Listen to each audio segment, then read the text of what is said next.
Loop lab کے معزز ناظرین السلام علیکم۔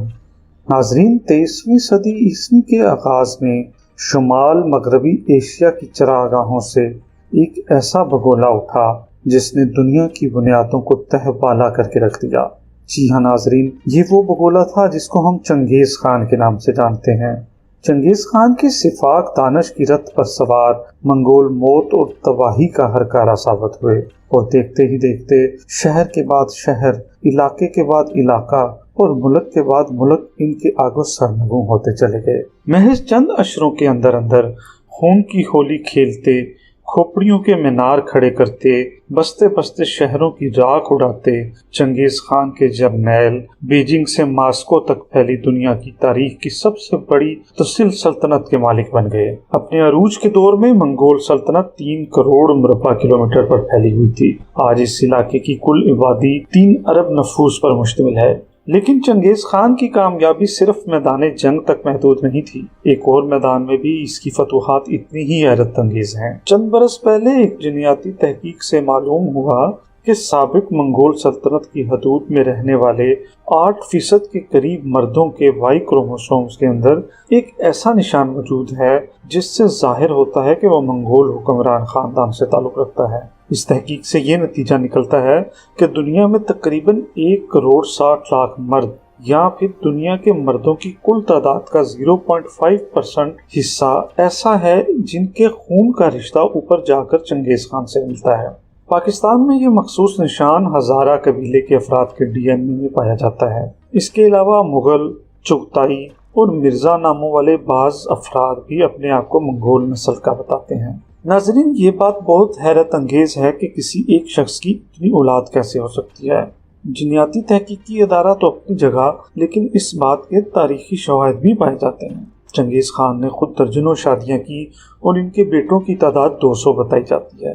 پھر ان میں سے کئی بیٹوں نے آگے جا کر حکومتیں قائم کی اور ساتھ ہی ساتھ وسیع و عریض حرم بھی رکھے، جہاں ان کی بڑی تعداد میں بیویاں تھیں اور ان سے بڑی تعداد میں بیٹے پیدا ہوئے۔ مشہور تاریخ دان ملک عطا جوینی اپنی کتاب تاریخ جہاں گشائی میں چنگیز خان کی موت کے صرف 33 سال بعد لکھتے ہیں، اس وقت اس خاندان کے 20,000 افراد عیش و عشرت کی زندگی گزار رہے ہیں۔ اس کتاب میں اس بارے میں مزید لکھتے ہیں کہ میں اس کے بارے میں کچھ نہیں کہوں گا کیونکہ ایسا نہ ہو اس کتاب کے قارئین اس کے مصنف پر مبالغے کا الزام لگا لیں اور یہ کہنا شروع کر دیں کہ اتنے مختصر وقت میں ایک شخص کی اتنی زیادہ اولاد کیسے پیدا ہو سکتی ہے۔ ناظرین، اس موقع پر ہمارا سامنا تاریخ کی ایک حیران کن اور انوکھی ستم ظریفی سے ہوتا ہے۔ جب چنگیز خان کی عمر 60 برس سے تجاوز کر گئی تو انہوں نے اپنے خیمے میں اپنی پہلی بیوی اور ملکہ عالیہ بورتا خاتون کے وطن سے پیدا ہونے والے 4 بیٹوں جوچی، اوگتائی، چغتائی اور تولی پر مشتمل خصوصی مجلس کرولوتائی بلوائی، جس میں ان کے جانشین کے نام کا فیصلہ ہونا تھا۔ چنگیز خان نے کرولوتائی کا آغاز کچھ یوں کیا: اگر میرے سب بیٹے خاقان بننا چاہیں اور ایک دوسرے کے ماتحت کام کرنے سے انکار کر دیں تو پھر یہ کیا وہی بات نہ ہوگی جو پرانی کہانیوں کے 2 سانپوں کے بارے میں کہی جاتی ہے، جس میں سے ایک کے کئی سر اور ایک کے کئی دم ہوتے ہیں۔ چنگیز خان نے کہانی سنائی کہ جب زیادہ سر والے سانپ کو بھوک لگتی تھی اور وہ شکار کرنے کے لیے نکلتا تھا تو اس کے متعدد سر آپس میں متفق نہیں ہو پاتے تھے کہ کس طرف جانا چاہیے۔ آخر کئی سروں والا سانپ بھوک سے مر گیا، جبکہ کئی دموں والا آرام سے زندگی گزارتا رہا۔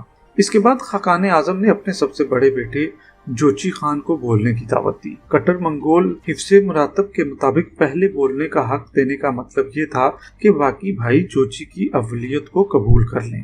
یہ وہ بات دوسرے نمبر والے بیٹے چغتائی کو ہضم نہیں ہو سکی۔ وہ اٹھ کھڑا ہوا اور اپنے باپ کو مخاطب کر کے کہا، کیا اس کا مطلب یہ ہے کہ آپ جوچی کو اپنی جانشینی عنایت کر رہے ہیں؟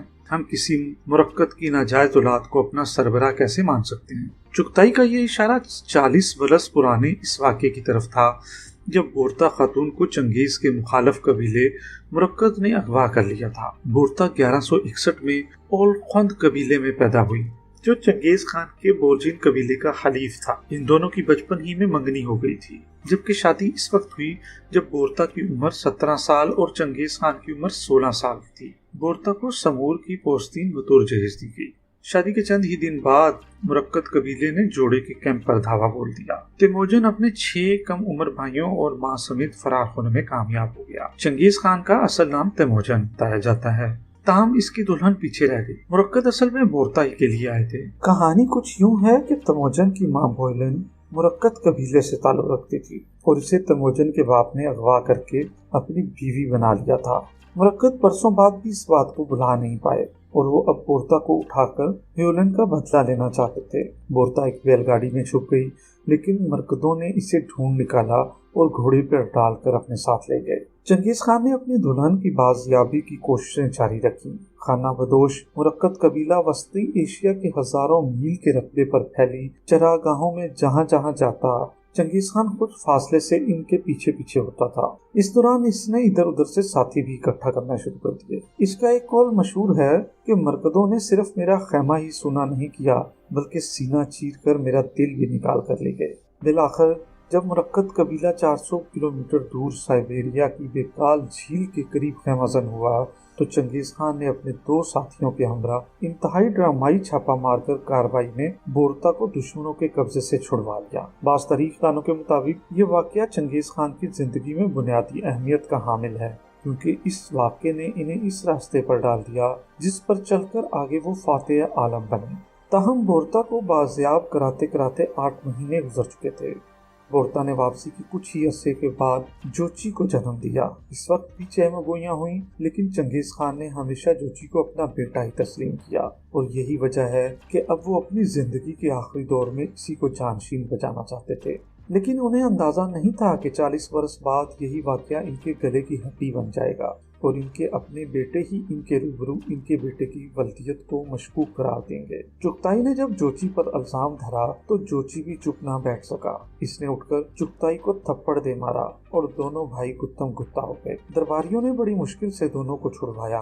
چنگیز خان کو اندازہ ہو گیا تھا کہ ان کے مرنے کے بعد تینوں چھوٹے بیٹے کبھی بھی جوچی کو بطور خاقان اعظم قبول نہیں کر سکیں گے اور آپس میں لڑ کر اس کی سلطنت کو پارا پارا کر دیں گے۔ اب چغتائی نے ایک تجویز پیش کی جس کی چھوٹے بھائیوں نے بھی فوراً تائید کی۔ اس نے بیچ کا راستہ پیش کیا کہ نہ میں نہ جوچی بلکہ تیسرے نمبر والے اوغدائی کو خاقان بنا دیا جائے۔ چنگیز خان کو چوٹ تو گہری لگی تھی لیکن کوئی اور چارہ نہیں تھا۔ انہوں نے کہا، دھرتی ماں بہت وسیع ہے، اس کے دریا اور جھیلیں بے شمار ہیں، ایک دوسرے سے دور دور خیمے نصب کرو اور اپنی اپنی سلطنتوں پر حکومت کرو۔ یہ تاریخ کی عجیب و غریب ستم ظریفی ہے کہ آج جس شخص کی اولاد کروڑوں میں بتائی جاتی ہے، اس کے اپنے بیٹوں نے اس کے منہ پر اس کے مقرر کردہ ولی عہد کو اس کا بیٹا ماننے سے انکار کر دیا۔ 18 اگست 1227 کو آخری سانسیں لیتے وقت شاید چنگیز خان کو سب سے زیادہ دکھ اسی بات کا رہا ہوگا۔